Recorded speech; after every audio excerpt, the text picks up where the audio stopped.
ameni. Glory to Jesus. Amen etendeni, ameni. Praise the Lord.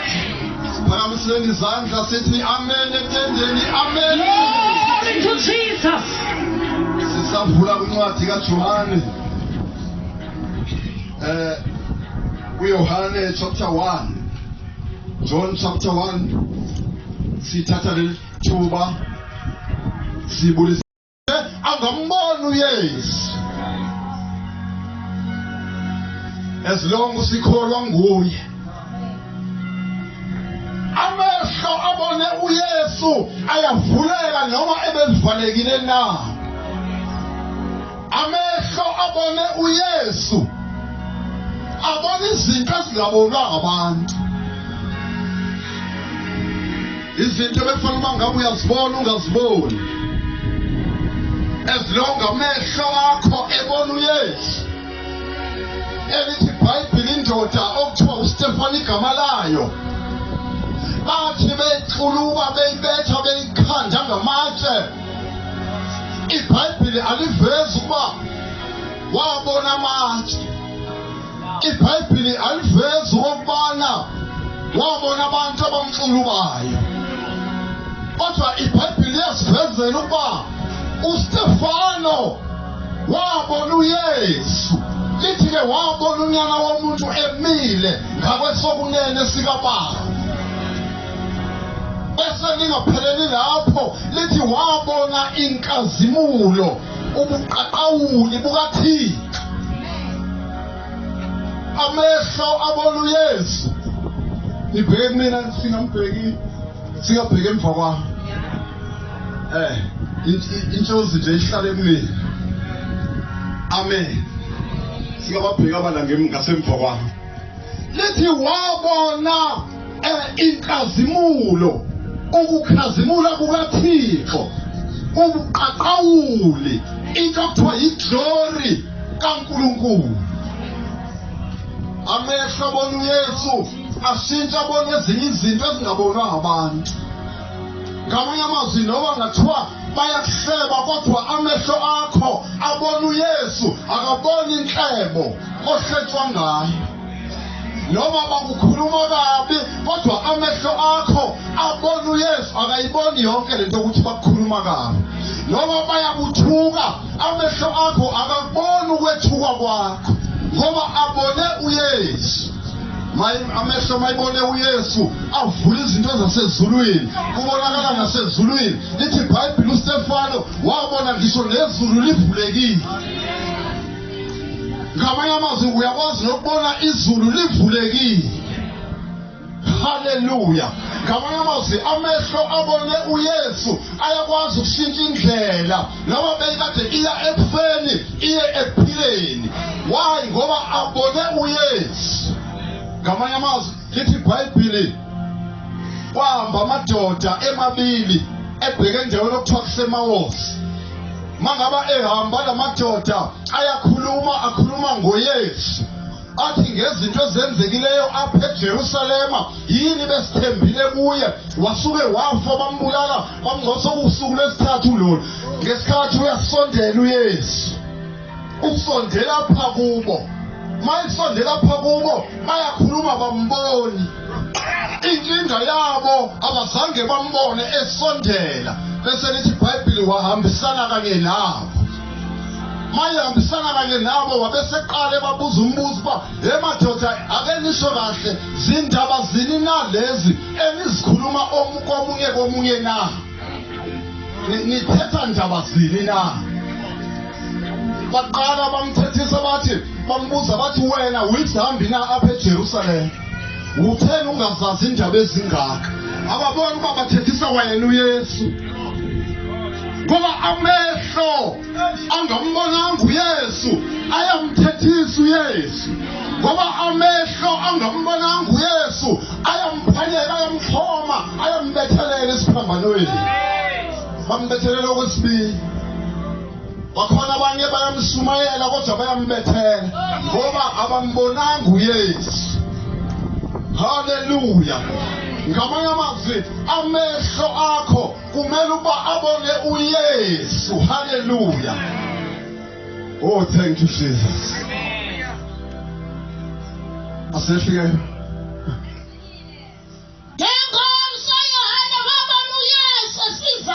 Ngenhlanhla uYohane yena wathi eza kuye uYesu wambona amehlo akhe ambona. Ayi khona la ngiyithanda khona indoda okuthiwa uSimon ithi le ndoda hey Jehova sala sowuthatha ngokuthula umoya wami ngeke amehlo ami abone insindiso elithi iBhayibheli wambamba wamgona. Haleluya. Wathi amehlo ami ayi abona into enzima kakhulu ambonile uYesu. Ngizama ukuthi uba nalapho ungambona uYesu amehlo akho ngambona uYesu abe seyavuleka. Haleluya. Amen. Wasiyema Wathi noma ikhona likaThixo. wabesethi nali ikhona likaThixo. Nawungcangcazela isono sehlabathi. Awu Nkosi yami elithatha lisuse isono sehlabathi. Ngamanye amazwi uYesu unamandla wokuthatha asuse isono sehlabathi. Jesus. Yabona ukubona akekho omunye umuntu onamandla wokuthatha asuse isono sehlabathi. Ngamanye amazwi nesono somuntu nesono sakho angasithatha asisuse. Unamandla uYesu. Uphakeme uYesu. Kakhulu amehlo akho xa embona njengoYohane. Asithini haleluya. Asithini amen. Noma kuthiwa wabulala umuntu kodwa unamandla uYesu. Akekho umuntu onomandla okuthethelela mangaba wabulala umuntu. Kodwa uYesu unawo amandla okusithatha sisuse leso sono. Ngamanye amazwi nakulo mngcwabo ukhona uYesu njalo. Okwaziyo ukuthatha sisuse isono somuntu. Likhona iwundlu elinjalo. Siphakamisa loyo njalo namandla okwazi ukuthatha isono somuntu asisuse kuye singabalelwa kuye.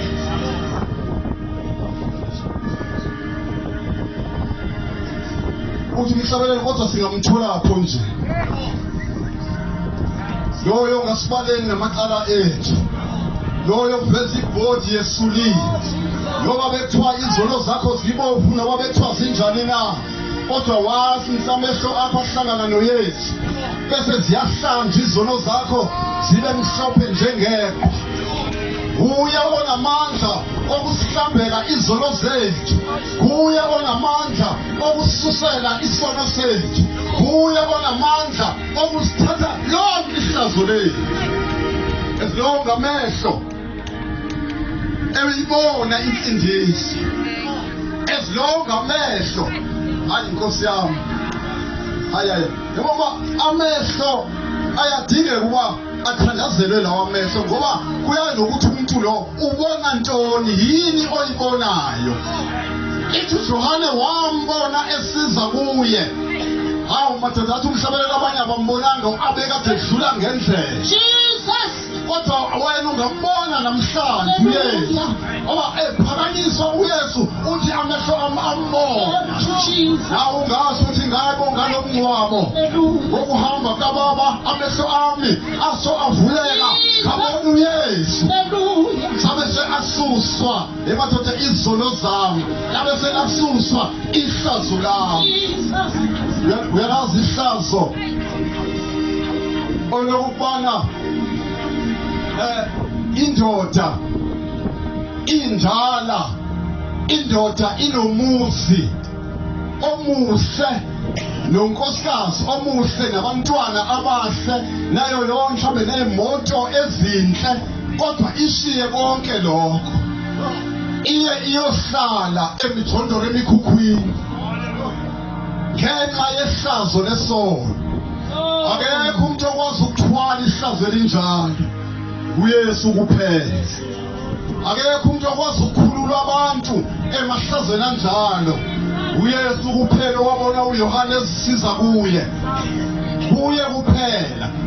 amehlo evalekile wemfama ayizela imfama babuza bathi bone mali na kodwa wawavula amehlo wathi abonanga muntu okuba kubonakalisa imisebenzi kaThixo kuye kuphela ememeza ethi Jesu ndodana kaDavide athi ngihawukele akekho kwazi ukuhawukela abantu kodwa uYesu kuphela ayibo nguye kuphela nguye kuphela bangakhonza abanye oThixo kodwa nguye kuphela akekho kwazi ukwahlukanisa umuntu nesono sakhe uYesu kuphela uhambe ukhululekile apha emhlabeni nenhliziyo ebuhlungu engafuni ikhola kodwa once yadibana noYesu nguye kuphela unawo amandla ukubani inhliziyo ikhululeke inhliziyo ingakhathazeki uYesu kuphela haleluya okumnandi ukuthembela kuYesu othi inkosi ivula amehlo wami lithi iBhayibheli amadoda yeMose wabangathi uyadlula bathi ayingeke inkosi siyacenga lithi iBhayibheli bamncengisisisa kodwa inkosi ngeke ungasifuthi ngoba imini siyadlula nobusuku sokufikile hlala nathi njengoba bamncenga bathi hlala nathi lithi iBhayibheli wahlala nabo oh haleluya mayihlala nabo wadla kanye nabo lithi iBhayibheli wahlephula kanye nabo isonka lithi iBhayibheli emva kwaloko kwavele kwavuleka amehlo abo kwavuleka ingqondo yabo babuzana komnye nonkuthiwa beyikade ingavuleki ingane sisasodwa na bebengekadibani naye amehlo savalekile bebekade bengekamboni uYesu ukhona namandla kwavula amehlo khona namandla kokuthethelela zonke izono zethu ukhona namandla wokukhulula Nkosi Nkosi ngithanda sivala amehlo ngithanda sivala amehlo mangaba sesiyanga sekuthandazela thank you Jesus thank you Jesus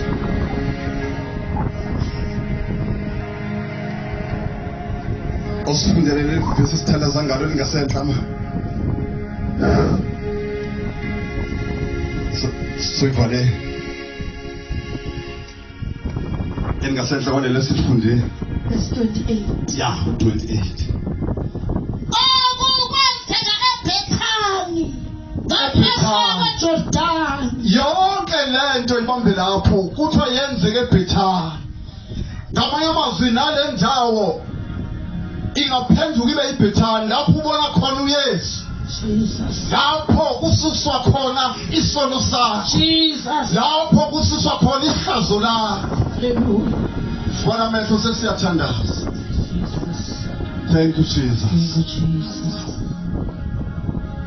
hallelujah sesiyathandaza thank you Jesus so uyabheka ngaphakathi uthi inkosi yami yimi lo yimi lo Jehova hallelujah yimi Nkosi yimi lo ndim lo susa ihlazo lami Jesus susa uthwala isono sami cela ukwamukela namhlanje mangaba sesithandaza Solera umfundisi wami asikhokhele emthandazo uYesu kuphela thandaza hallelujah Uyesu kuphela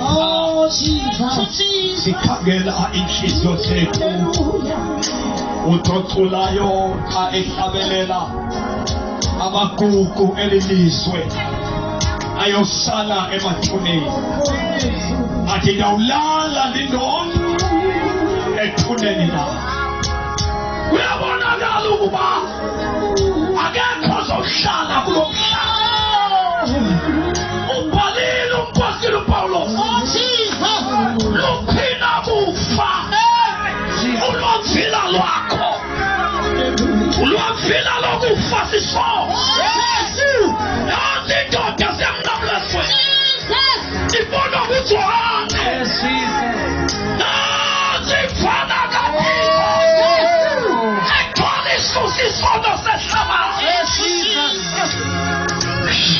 My God. luphina kufa ulwamvila lwakho mhlobo wami tata wami mama wami tata wakho uzayaphule ulwamvila lungasuswa ungafumana lengqobelo ulwamvila lungasuswa nakumsakuzi masono sabantu nakuhlatshwa nakulinyazwa nakwatelehlazo obebone wena na banamehlobo sithandaza iphimbo yamawisile wabona uluntu loho luwile esonweni imiphefumulo yabantu yayihlele lisweni awavala amehlo akho suzumnyetha lamehlo wakho asazovalwa ngabantu awavale namhlanje wavale ngenyakathini awavale namhlanje abanye bawavalile bewavaliswa ngabantu kodwa khawavale namhlanje obusanamandla okuzivalela kodwa liyesu usuku ekuyophela ukuhlakanipha kwabantu eluthandaza nomntu namhlanje sivula ithuba silumnyaka ukuthi lo yesu wabona kuyohane usekhona inkawu nayo yonke into yayenza enkaweni kodwa isono sakho kuhleli phezu kwakho ukhoza uthixo ngehlazo ukhoza uthixo umphefumulo wakho awunayo simakazi kubani umntwana apha etenteni othi inkosi ndiyakuvuma njengokuthi ngombhala ozivumayo phambi kwabantu nam ndiyakuvuma phambi kwabantu lulisandla sakho kule ndawo kuyo othi jesu nansi impilo yami ndinikele esandleni sakho olela izono zakho ndiyaqolela izono emhlabeni siyahlanza izono emhlabeni liyasuka ihlazo emhlabeni siyasuka isono kweli lizwe lulisandla sakho sithandaze kubani umntwana pretendeni othi yesu nansi impilo yami phakama isandla sakho sivala amehlo kule ndawo kuyo lisandla sakho siyasibona isandla sakho vala amehlo akho lulanda isandla sakho yasibona inhliziyo yakho ivumile uyamdinga uNkulunkulu ebomini bakho yasibona isandla sakho wavala amehlo akho yasibona isandla sakho lapho banomnye umuntu othi jesu inkawu izolingcwaba uma singoboneni naye kodwa ndinekhala lokufika kwamini zokufa ndifende ile nto ndiyo andifuna ukufela emanyane nam kodwa uyesu ofonela izono zabantu selula isandla sakho sithandaze nasi isandla ziyaphakama nasi sakho sibuhle baba wasenzela ihlahla ngokuhamba komyeni wakho wathatha umhlobo namhlanje banomnye umuntu othi jesu nansi impilo yakho lula isandla sakho kule ndawo kuyo sothandaza nawe salula isandla sakho ndiyasibona isandla sakho ndiyasibona isandla sakho nawe banomnye umuntu othi jesu nawe ndiyasibona isandla sakho salula isandla nisibona funa ukuthandaza nawe foka namba izothandaza lula isandla sakho kule ndawo kuyo khawusiphakamisa isandla sakho khawuselule lezo sibili uhleli phansi kanjalo khawuselule lezo sibili isandla sakho sosibili phambi kothixo ondivumayo phambi kwabantu nam ndiyakumvuma kodwa ndibheka phambi kwabantu nam ndiyakumphika amamehlo akho gogo wami wolule isandla sakho sosibili fumana umthandazo ngeqakathixo lula isandla sakho okuhamba kwanenkoni yakwamiya nam ndiyayibona inkosi ukudlula kwanyakumiya avula wamamehlo ngoba nabo thandaza nabo bantu bakathixo Laba baphakamisa izandla zabo bame ngenyawo zabo kule ndawo bakuzo Wena phakathi isandla sakho nabili isandla sakho beke inyawo zakho. Oh, thank you, Jesus. Yangena inhlahla ekhaya. Oh, thank you, Jesus. Hallelujah. Hallelujah. Hallelujah. Hallelujah. Hallelujah. Hallelujah. Hallelujah. Beke inyawo zakho. Ngakubaba ngasenza, ngicela ubaba lungasenza. Ngicela utata apho ngasenza. Bakhawuleze besapha, ngicela ubaba lophakamisa isandla sakhe. Ngicela lotata bakhawuleze. Waza kakhulu, ngicela ubakhulu lo. Udadewethu ngicela nizapha ngaphambili. Sesiyakhalaza. Nasi indoda yamahlolokazi. Naku Jesu. Naku Yesu. Naku ophilayo. Oh, thank you, Jesus. Ulimahando shaka. Oh, thank you, Jesus. Oh, thank you, Jesus. Waza kakhulu lophakamisa isandla sakho. Ngicela izapha ngaphambi kwami. Oh, thank you, Jesus. Ungafusane nendawo kuyo. Nilihloniphe ngokuhlaba. Nomtongela Thixo. Abantu bayafa. Uthembele ngantoni wena? Uyosinda ngani? Naku Jesu. Naku Yesu. Naku Yesu. Naku Yesu. Thank you, Jesus. Oh, nisayaselu phezulu. Oh, Baba siyabonga. Oh, Yesu siyabonga. Oh, siyabonga Yesu. Oh, siyabonga Baba. Oh, siyabonga. Siyabonga wasindiswa. Wabuya wabetheka. Siyabonga wasindiswa. Wabuya walimala. Umnyango usavuliwe. Umnyango usavuliwe. Tshela nawe. Indawo isekhona. Oh, thank you, Jesus.